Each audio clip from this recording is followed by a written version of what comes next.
It is old now, almost 4 decades old. A B-25 that flew for the first time before we entered World War II. It sits alone on the ramp at Castle Air Force Base in California. It is part of our heritage and an effort by Sachs 15th Air Force to remind us of that heritage. A small museum filled with reminders of the way we were. But some don't have to be reminded. General Jimmy Doolittle remembers. He was there. On the morning of April 18, 1942, the task force was sighted by Japanese patrol boats.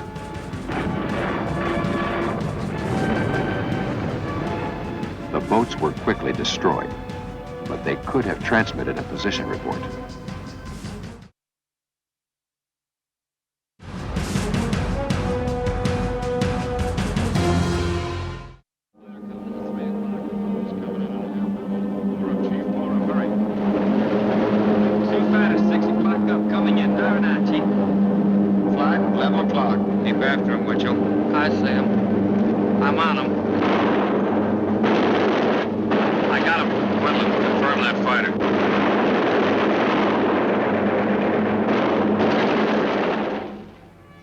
Years ago, 16 B-25s, Mitchell medium bombers, sit on the pitching deck of an aircraft carrier at sea.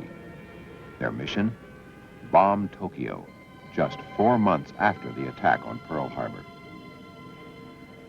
It had 3 real purposes. One purpose was to give the folks at home the first good news that we had had in World War II. It caused the Japanese to question their warlords. And from a tactical point of view, it caused the retention of aircraft in Japan for the defense of the home islands when we had no intentions of hitting them again seriously in the near future. Those airplanes would have been much more effective in the South Pacific where the war was going on. A Navy captain named Lowe conceived the idea of taking Army medium bombers off of a Navy carrier and attacking Japan. The B-25 was selected because it was small, because it had the sufficient range to carry 2,000-pound bombs, 2,000 miles, and because it took off and handled very well. First, I found out what B-25 unit had had the most experience, and then went to that crew, that organization, and called for volunteers. And the entire group, including the group commander, volunteered. The training was hard. No one had ever taken off a fully loaded B-25 in less than 500 feet. First, they had to prove it could be done. Then they had to train the people to do it. Before they were through, one of the Mitchells would lift off in only 287 feet. The crews proved they were good, and so were their airplanes.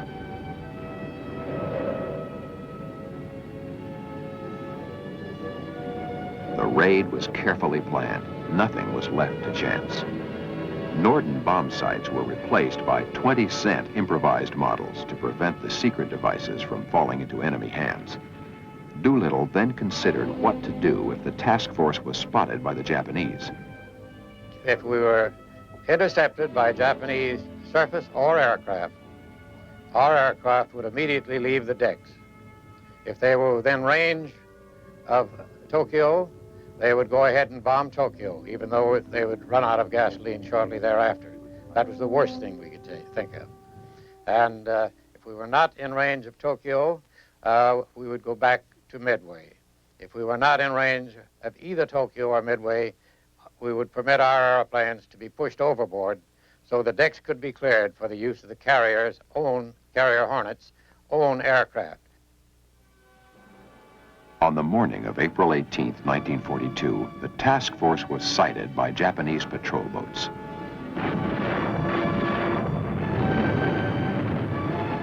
The boats were quickly destroyed, but they could have transmitted a position report. It was 8 hours before scheduled takeoff, an additional 400 miles to the target. Gas reserves would be dangerously low, but they were spotted and they would have to go.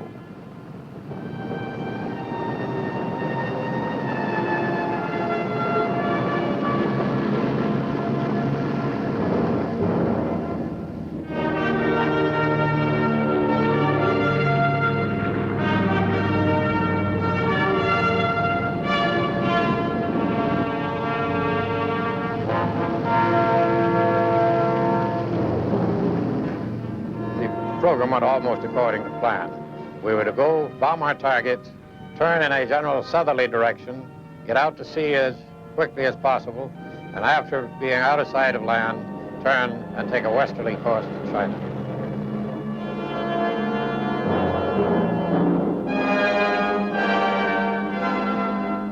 We came in on the deck. We pulled up to about 1,500 feet to bomb, in order to make sure that we weren't hit by the fragments of our own bomb.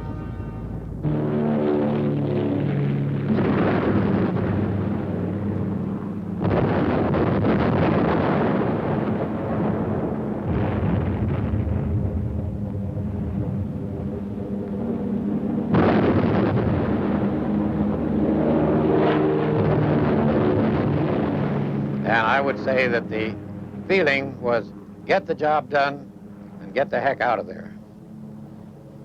The actual damage done by the raid was minimal. We were 16 airplanes, each carrying 1 ton of bomb. In later raids, General LeMay, with his 20th Air Force, sent out 500 planes on a mission, each carrying 10 tons of bombs. Reaching a safe haven after the raid wasn't easy. And because they had to take off much sooner than planned, they were very low on fuel. One crew went to Vladivostok. The other 15 of us proceeded until we got to the coast of China. When we got to China, 2 airplanes were so low on fuel that they landed in the surf alongside of the beach. 2 people were drowned. 8 of them got ashore. The weather was quite bad, and so we flew on till we got to where we thought we were as close as we could get to where we wanted to go, having been on dead reckoning for quite a while that we weren't precisely there, and then we all jumped. 80 crew members flew in the Doolittle Raid. 64 returned to fight again. They were part of a team recognized for its professionalism and heroism. A rich heritage remembered by a new generation of airmen. It happened April 18th, 1942.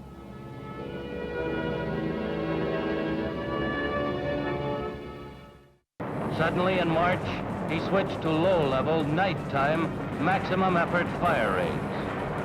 And Japan's dreams of world empire went up in a flaming inferno.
(1944), high over the Pacific Ocean. A fleet of the mightiest super bombers in the world were completing a 5,000-mile flight from San Francisco to Saipan. Less than 4 months before, the island was in Japanese hands.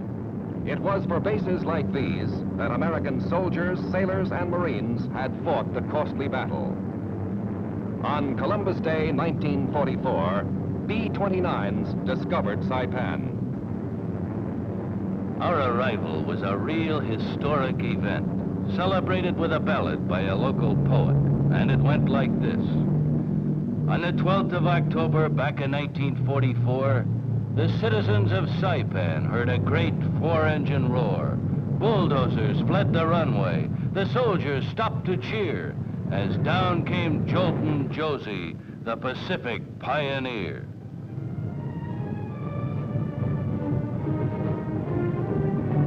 It was a great day for the aviation engineers and service groups who had hacked the airfield out of jungle. To them, Jolton Josie was a sensation who shamelessly stole the show.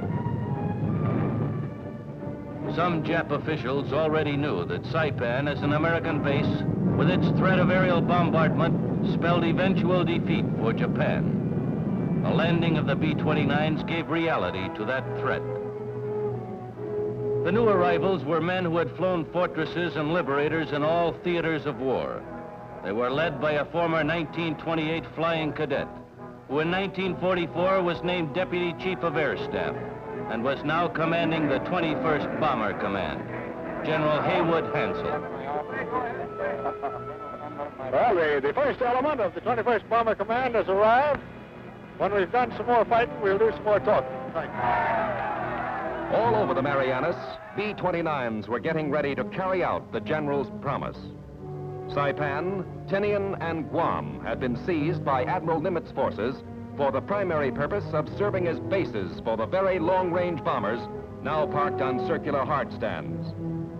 The 21st was building up its massive air power as it prepared for the ultimate crushing defeat of Japan. The long arm of the 73rd Bombardment Wing, led by General Rosie O'Donnell, began punching the enemy with appalling strength. Behind this strength was more than bombs and bullets. There was planning. In January, the 21st Bomber Command changed hands. Major General Curtis E. LeMay replaced Hansel. By sheer weight of attack, LeMay believed he could force a surrender of Japan. To that end, he ordered a furious pace of operations. Here was his weapon, the Super Fort, with 2,200 horses warming up in each of its 4 engines. Designed to carry more destruction and carry it higher, faster, and farther than any bomber before, the B-29s were like artillery pointed at the heart of Japan. Each plane was armed with 12 50-caliber machine guns, a 20-millimeter cannon, and 4 tons of bombs.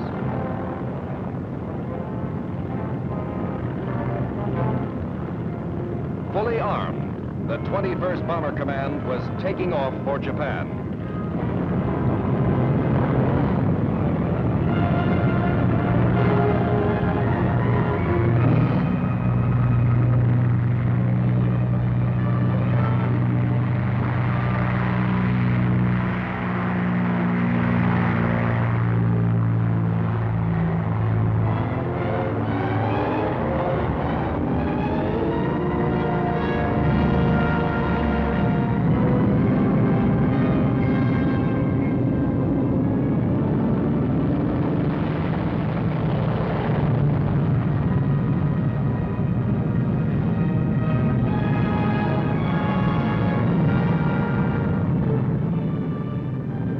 After day, LeMay sent his bombers out in 100-plane formations to hit Kobe, Nagoya, Tokyo.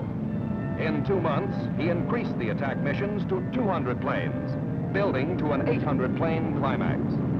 Jap raids had tried to stop the B-29s. They might just as well have tried to stop an onrushing typhoon.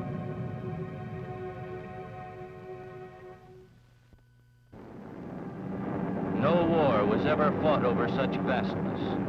We who had battled over Berlin, Ploesti, and Schweinfurt knew it.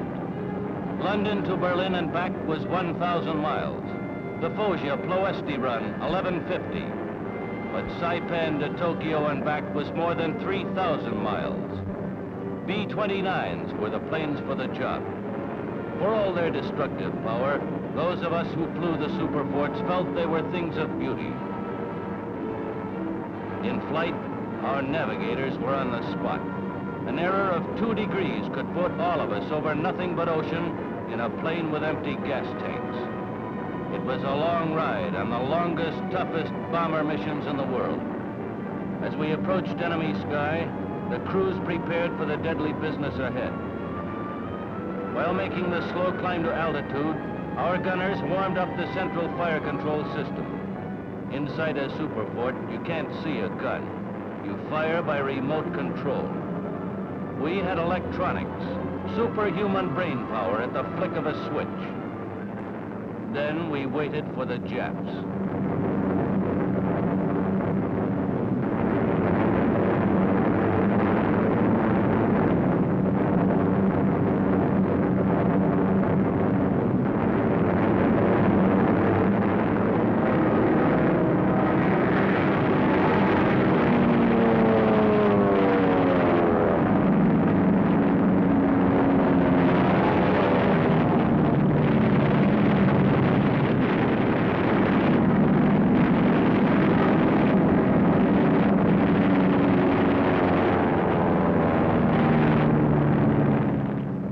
Initial point, Mount Fuji, meant we were 60 miles from Tokyo.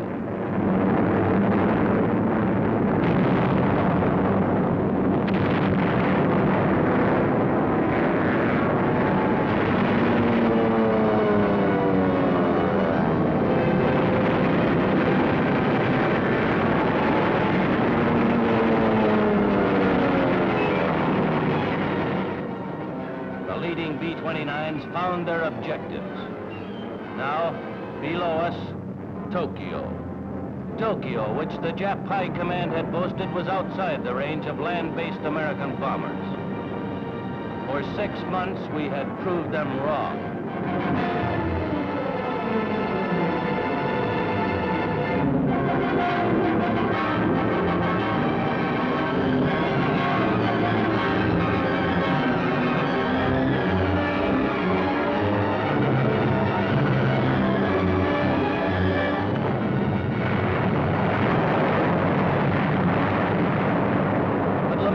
Satisfied with the results of these high-level precision tactics. Suddenly in March, he switched to low-level, nighttime, maximum effort fire raids. And Japan's dreams of world empire went up in a flaming inferno.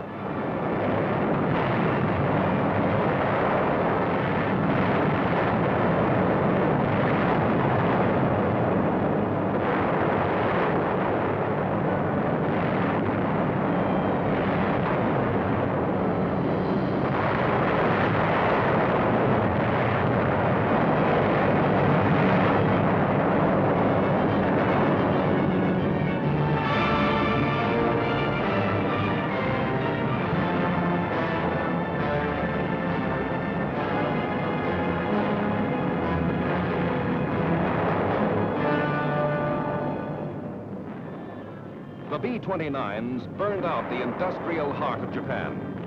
One by one, 66 principal cities received their devastating bath of fire until Japan's military situation was hopeless. They could not have held out. They had lost control of the air. Their capacity to wage war was destroyed. The fire raids had even killed much of their fanatical resistance. B-29s were making Japan bleed internally.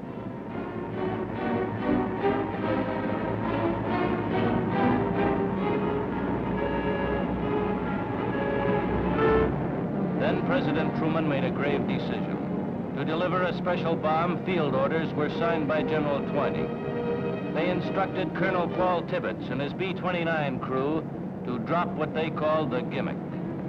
At 08:15 on August 6, over military target Hiroshima, Bombardier Major Farabee took over. He was about to drop the atom bomb.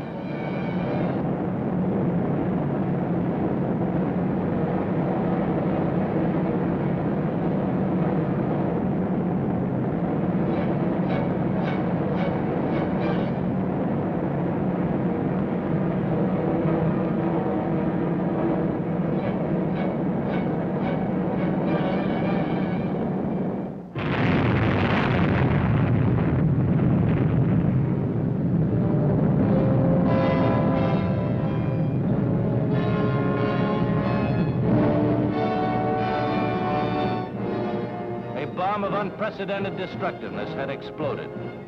3 days bomb was dropped on Nagasaki.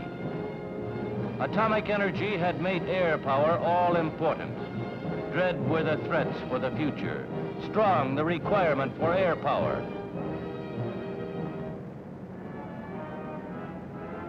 As suddenly as it started, the war came to an end and surrender ceremonies aboard the Missouri. Without being invaded, without losing a foot of homeland, Japan was surely and utterly defeated. Before the atom bomb, before the Soviet entry into the war, Japan was beaten through the forceful application of Allied land, sea, and air power. The Japanese surrender had come so quickly after mounting the B-29 offensive and the atom bomb climax that advocates of air power felt our most optimistic predictions were confirmed. Fully recognizing the contributions by Army and Navy, General Arnold felt that air power's share in the victory may fairly be called decisive. In addition to ushering in the atomic age, the war's end marked one of the revolutionary points in the history of warfare. Control of the air proved to be essential to the success of every major military operation. Coordinated planning and command of ground, sea, and air forces, backed up by the full effort of the home front, had enabled the Allies to secure this control of the air. Air power is the technical instrument of our country's defense. Air power can also be the instrument of peace. The United States Air Force has made it apparent to any potential aggressor that an attack on the United States would be immediately followed by a devastating air atomic counterblow. The atomic weapon thus makes air power the primary requisite of national survival.